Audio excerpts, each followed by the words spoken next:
Hello, I'm Ron Hendershott. Thank you for taking the time to view this introduction on our course, On the Road with Mark Twain. I've been fortunate in my career to teach many literature classes to 7th, 8th, and high school students.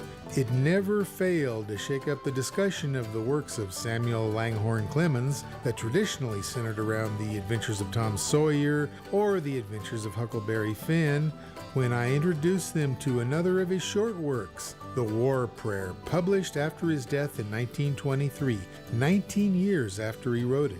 His comment to the person he dictated the short manuscript to was, "I don't think the prayer will be published in my time. None but the dead are permitted to tell the truth."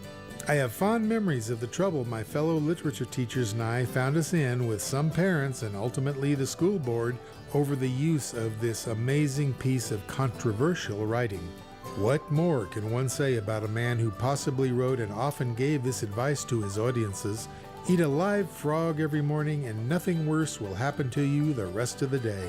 Clemens was born in 1835 in Missouri. Author William Faulkner once described him as the first truly American writer, and all of us since are his heirs.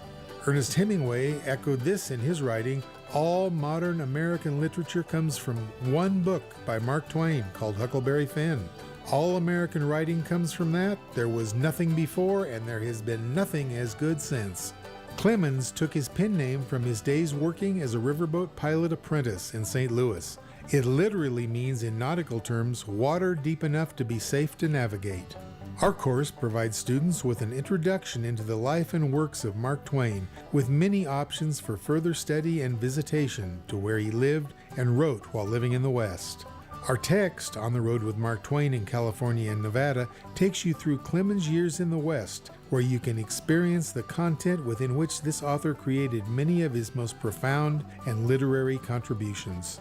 This course is applicable for many educators, especially those in the fields of geography, history, social science, English, literature, and journalism, or those who are simply interested in learning more about this complicated man, a true American icon.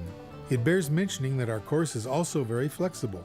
We want to be able to structure it to best meet your individual and educational needs. Please feel free to call me to discuss options. I would like to thank Fresno Pacific University and the research and writing of Arlene and Al Lichti. Because of them, I'm pleased to be able to share my admiration and respect for Mark Twain. Before closing and considering my age, I must leave you with two additional profound quotes from Twain. "When I was younger, I could remember anything, whether it happened or not. Age is an issue of mind over matter. If you don't mind, it doesn't matter." Thank you again for taking the time to watch this course description.